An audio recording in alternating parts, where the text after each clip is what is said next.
Hello friends, vector algebra का हमारा second part है ये। अगर आपको वीडियो पसंद आती है तो प्लीज़ वीडियो को लाइक ज़रूर किया करो और चैनल को सब्सक्राइब ज़रूर कर लेना, ठीक है। नेक्स्ट आपका इसमें है types of vector. Types of vector में जितने भी टाइप्स के आपके वेक्टर बनते हैं वो हम पढ़ लेते हैं, ठीक है। बहुत ही ईजी सा टॉपिक है ये। Zero vector. जीरो वेक्टर क्या होता है? जीरो वेक्टर का मतलब हो गया आपने कोई भी डिस्टेंस कवर ही नहीं की है, ठीक है। जीरो वेक्टर का क्या मतलब हुआ? आपने कोई भी जीरो वेक्टर बताना है, मतलब अगर ये कोई लाइन है, यहाँ से यहाँ तक आपने कोई ना कोई डिस्टेंस कवर की होगी, बट अगर यहीं से शुरू हुए यहीं पर ख़त्म हो गए, दैट मीन्स ये क्या हो गया आपका जीरो वेक्टर, मतलब आपने कोई भी डिस्टेंस कवर नहीं की है। जीरो वेक्टर को जीरो के ऊपर तीर बना के इस तरीके से शो किया जाता है, ठीक है। इसमें कोई भी डायरेक्शन नहीं होगी, क्योंकि जब आप चले ही नहीं हो तो आपको क्या पता आप कहाँ से किस साइड में चले हो। और जीरो मैग्नीट्यूड होगा, क्योंकि जब चले ही नहीं हो तो कोई डिस्टेंस ही नहीं होगी, ठीक है। एक तरीका तो ये हो गया जीरो वेक्टर को शो करने का। एक तरीका ये हो गया कि अगर ए कोई पॉइंट है, उस पॉइंट से सिर्फ आप उसी पॉइंट तक चले हो।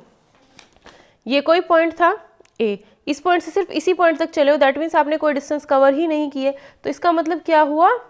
इसको हम ए वेक्टर भी बोल सकते हैं। ए से ए तक गए मतलब वहीं के वहीं हो, ठीक है। तो ए बी बी इस तरीके से आप रिप्रेजेंट कर सकते हो जीरो वेक्टर को दूसरे तरीके से, ठीक है।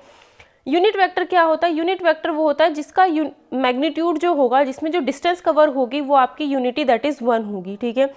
Unit vector is in the direction of a given vector. Unit vector को हमेशा किसी भी वेक्टर की, कोई भी वेक्टर ए है उसकी डायरेक्शन में अगर कोई वेक्टर बताना होता है यूनिट वेक्टर, तो उसको हम ए की पावर ये कैप बना करके इस तरीके से शो कर दिया जाता है। मतलब अगर कोई वेक्टर ए है, ठीक है, उसी की डायरेक्शन में उसका क्या बताना है? यूनिट वेक्टर बताना है।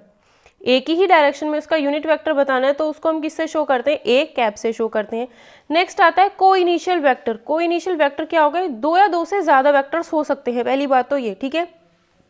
को इनिशियल वेक्टर में दो या दो से ज्यादा वेक्टर होंगे, उनका क्या होगा? को इनिशियल मतलब जो इनिशियल पॉइंट होगा वो क्या होगा? सेम। एक ही पॉइंट से अगर आप बहुत सारे वेक्टर्स बना सकते हो, ये आपका कोई पॉइंट है, इससे आपने ये वेक्टर बना दिया, ये बना दिया, ये बना दिया, ठीक है। तो एक ही पॉइंट से अगर बहुत सारे वेक्टर शुरू हो जाते हैं तो कि वो क्या कहलाएंगे? कोइनिशियल वेक्टर्स कहलाएंगे। आपके पास आता है कोलिनियर वेक्टर। कोलिनियर वेक्टर क्या होंगे? अगर ये कोई वेक्टर है, इसी के ऊपर दूसरा वेक्टर बना दिया, ठीक है, इसी के ऊपर तीसरा वेक्टर बना दिया, तो ये क्या है? कोलिनियर वेक्टर्स हैं, ठीक है। Equal vectors. इक्वल वेक्टर्स क्या होते हैं? अगर दो वेक्टर हैं आपके पास, उनका मैग्नीट्यूड क्या है? सेम है, और डायरेक्शन क्या है? सेम है, भले ही चाहे उनका इनिशियल पॉइंट कुछ भी हो, तो दोनों क्या कहलाएंगे? इक्वल वेक्टर कहलाएंगे। मतलब एक वेक्टर यहाँ से शुरू हुआ इतना, इसकी डिस्टेंस 2 मान ली हमने, दूसरा वेक्टर यहाँ से शुरू हुआ इतना, इसकी डिस्टेंस भी 2 है, तो ये दोनों क्या है? इक्वल वेक्टर है, ठीक है। इनकी डायरेक्शन भी इनकी सेम होनी चाहिए, मतलब ये वाला भी ऐसे इस साइड ही जाना चाहिए और ये वाला भी इस साइड ही। डायरेक्शन सेम है और मैग्नीट्यूड दोनों का 2 ही है, ठीक है। तो इस डायरेक्शन और मैग्नीट्यूड दोनों अगर सेम है तो इसका मतलब क्या है? दोनों इक्वल वेक्टर है, भले ही चाहे उनका शुरू का पॉइंट कहीं से भी कहीं पर भी हो, ठीक है। कोलिनियर वेक्टर का मतलब हो गया एक के ऊपर एक, ठीक है।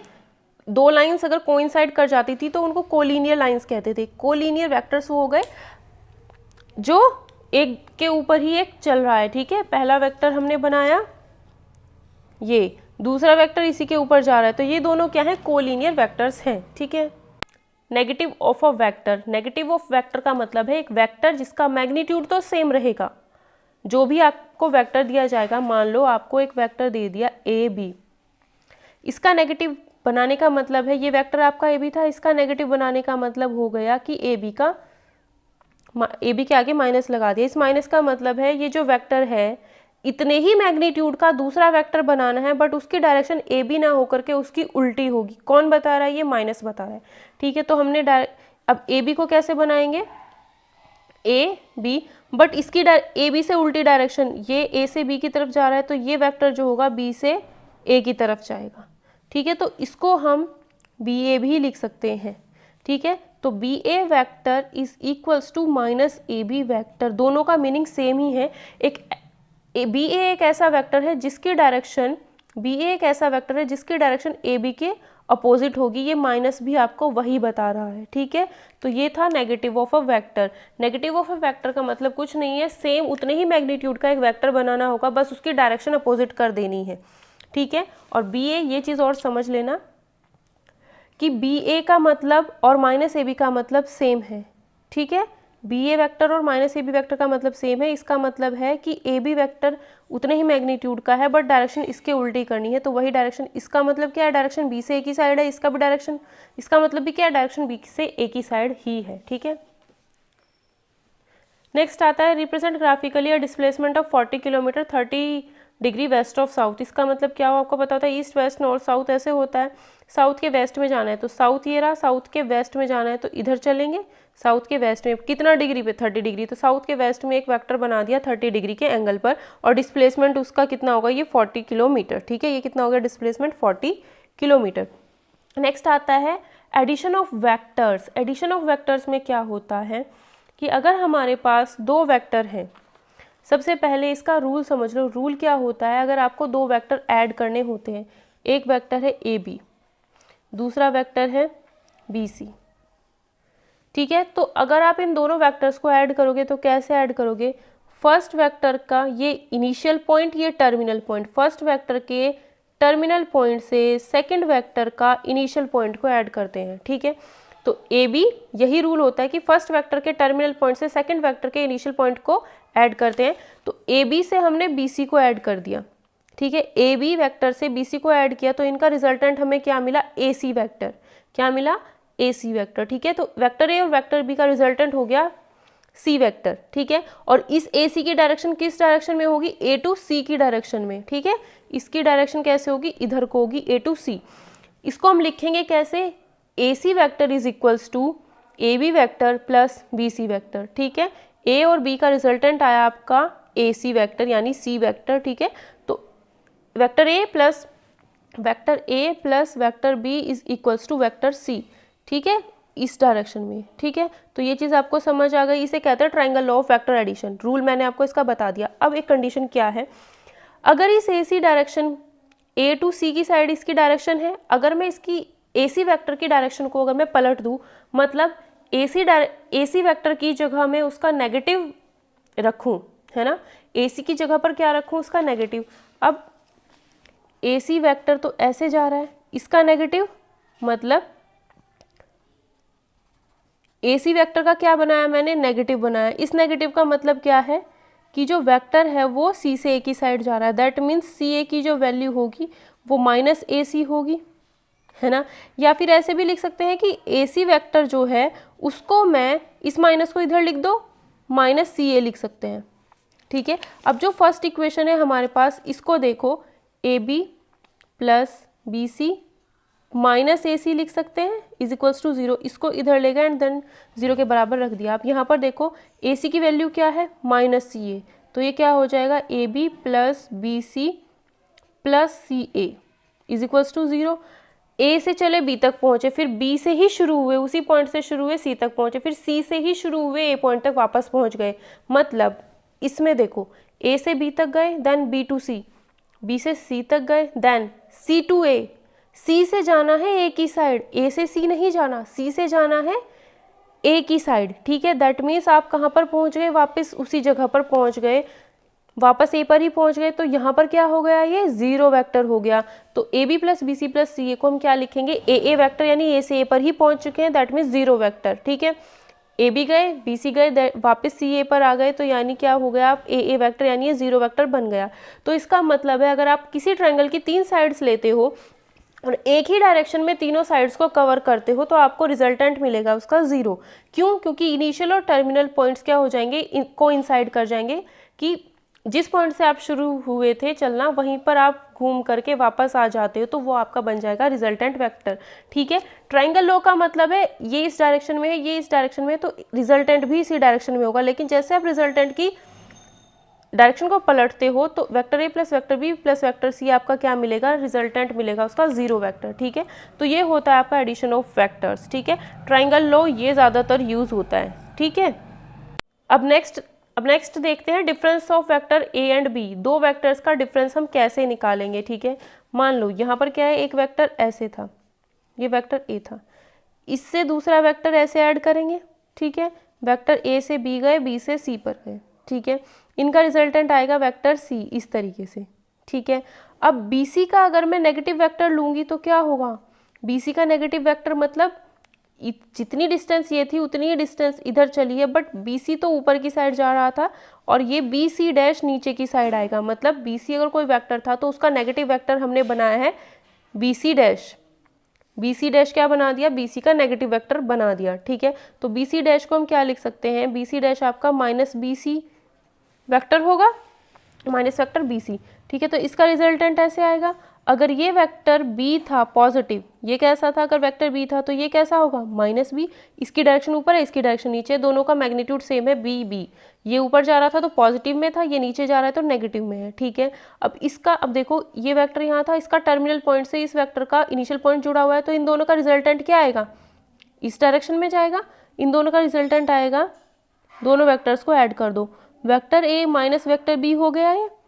ठीक है, तो ये क्या मिला आपको, दोनों वेक्टर्स का डिफरेंस आपको मिल गया। ठीक है, तो ये होता है आपका दोनों वेक्टर्स का AC डैश क्या आ गया आपका, दोनों वेक्टर्स का डिफरेंस, AC डैश दोनों वेक्टर्स का डिफरेंस आ गया, तो ये हो गया वेक्टर्स का डिफरेंस। ठीक है, दो वेक्टर्स का आप वेक्टर एडिशन सीख चुके हो। अब आता है parallelogram law of vector addition.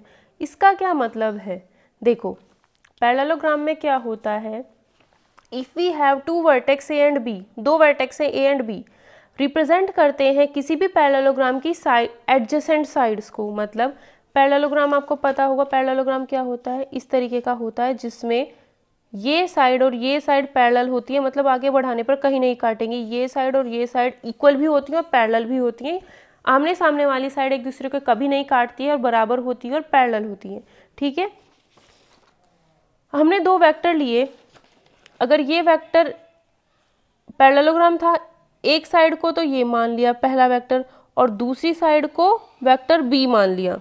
ठीक है, इसको वेक्टर A मान लिया, इसको वेक्टर B मान लिया, दोनों एक ही पॉइंट से शुरू हो रहे हैं, इसकी डायरेक्शन इधर है और इसकी डायरेक्शन इधर है। ये हो गया आपका ओरिजिन पॉइंट, ये हमने मान लिया A, ये मान लिया पॉइंट हमने B।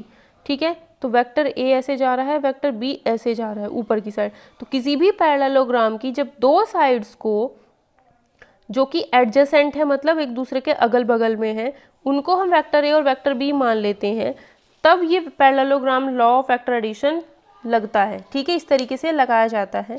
ठीक है, देन देयर सम, तो जो उनका सम होता है, इन दोनों वेक्टर्स का जो सम होता है, is represented in magnitude and direction by the diagonal of the parallelogram. तो इन दोनों वेक्टर्स का जो सम होता है वो कैसे डिनोट होता है, इस पैरेललोग्राम का जो डायगोनल होगा वो वेक्टर A और B के एडिशन को शो करता है। समझे, कुछ नहीं समझे दोबारा सुन लो। अगर कोई हमारे पास पैरेललोग्राम है, ये हमारे पास पैरेललोग्राम है, इसकी दो साइड्स को अगल बगल वाली को हमने वेक्टर A और वेक्टर B मान लिया, तो इसका जो डायगोनल बनता है वो इन दोनों वेक्टर्स के एडिशन को शो करता है। ठीक है, यही इसमें कहा है।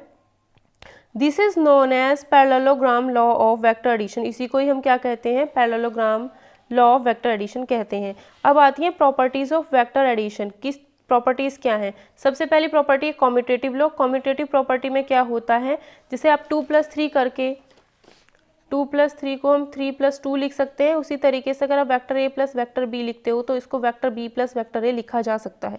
नेक्स्ट आता है आपके पास एसोसिएटिव प्रॉपर्टी। एसोसिएटिव प्रॉपर्टी में क्या होता है, जैसे आप 2+3+5 लिख रहे हो, ठीक है, तो चाहे आप 2 और 3 को पहले ऐड कर लो, 5+5 10 आएगा, चाहे आप 3 और 5 को पहले ऐड कर लो, 8+2 10 ही आएगा, तो आंसर सेम आता है। इसी तरीके से अगर 3 वेक्टर्स हैं हमारे पास, तो पहले आप ए बी को ऐड करो, देन सी में ऐड करो तो आंसर सेम आएगा, चाहे आप बी सी को ऐड करो देन ए में ऐड करो तो आंसर क्या आएगा आपका, सेम ही आता है। ये होती है एसोसिएटिव प्रॉपर्टी। नेक्स्ट आता है एडिटिव आइडेंटिटी। एडिटिव आइडेंटिटी का मतलब क्या है, जैसे आपने 2 है कोई नंबर, 2 में आपने 0 ऐड किया तो 2 मिला, तो 0 क्या होगा, एडिटिव आइडेंटिटी। कोई एक किसी नंबर में ऐसा कौन सा नंबर ऐड करते हैं तो वापस वही नंबर मिल जाए, 0, तो 0 एडिटिव आइडेंटिटी है। इसी तरीके से किसी वेक्टर में कौन सा वेक्टर ऐड करोगे जो वापस वही वेक्टर मिल जाए, 0 वेक्टर, तो 0 वेक्टर क्या हो जाता है, एडिटिव आइडेंटिटी हो जाता है। ठीक है, नेक्स्ट आता है multiplication of a vector by scalar. Scalar का मतलब हो गया सिंपल कोई भी नंबर। ठीक है, अब हमें क्या करना है, वेक्टर से मल्टीप्लाई करनी है। माना वेक्टर ए हमारे पास है, 2 से इसमें मल्टीप्लाई करनी है तो क्या हो जाएगा, 2a वेक्टर। तो इसी तरीके से वेक्टर a, लैम्डा हमने कोई स्केलर मान लिया है तो लैम्डा से इसमें मल्टीप्लाई करेंगे तो वो क्या हो जाएगा, लैम्डा वेक्टर a। ठीक है, लैम्डा वेक्टर, अब देखो अगर कोई वेक्टर a है उसमें हमने लैम्डा से मल्टीप्लाई कर दी तो वो क्या होगा, लैम्डा वेक्टर a। इसकी डायरेक्शन और इसकी डायरेक्शन हमेशा सेम होगी। इसका मतलब क्या होगा, देखो समझा देती हूँ अच्छे से क्या होता है कि अगर वेक्टर a ये है, इसके अंदर ये वेक्टर है 2a, ठीक है, और ये वेक्टर है आपका a, और ये वेक्टर है आपका 3a, और यही वेक्टर है आपका पीछे की साइड जा रहा है -a, यहाँ से यहाँ पे नहीं है, ठीक है, और यही वेक्टर है आपका -2a। समझे कुछ क्या हुआ, a वेक्टर था, ठीक है, a वेक्टर की लंबाई इतनी थी। अब जब हमने इसे 2 से मल्टीप्लाई कर दिया, मतलब इतनी लंबाई के 2 पीस ऐड कर दो तो ये हो गए a, इतना वेक्टर a है, इतना वेक्टर a है, तो कितने हो गए, डबल हो गया। 2 से मल्टीप्लाई कर दिया तो इसका डबल वेक्टर बना दिया, ठीक है। 3 से मल्टीप्लाई कर दिया तो इतने इतने 3 पीस बन गए, है ना। डायरेक्शन कहाँ रही, उधर ही रही, डायरेक्शन ऊपर की साइड ही थी। लेकिन जैसे हमने माइनस से मल्टीप्लाई किया, जैसे हम माइनस से मल्टीप्लाई करते हैं, ये वेक्टर a था, माइनस से मल्टीप्लाई करेंगे तो उसकी डायरेक्शन बदल जाएगी। अब हमने क्या किया, -2 से मल्टीप्लाई कर दिया, -3 से मल्टीप्लाई कर दिया हमने, इसमें क्या कर दिया, -3 से मल्टीप्लाई कर दिया, तो कितने हो जाएंगे, 3 पीस, इतनी ही लंबाई के 3 पीस ऐड हो गए, मतलब vector A vector A vector A, तो ये कितना हो गया, -3 वेक्टर ए, तो माइनस से क्या हो गया, उसकी डायरेक्शन बदल गई। तो यही होता है। तो यानी अगर कोई वेक्टर है उसमें आप किसी नंबर से मल्टीप्लाई करते हो तो उसकी डायरेक्शन चेंज नहीं होगी, लेकिन जैसे ही आप नेगेटिव नंबर से मल्टीप्लाई करोगे तो उसकी डायरेक्शन क्या हो जाएगी, चेंज हो जाएगी।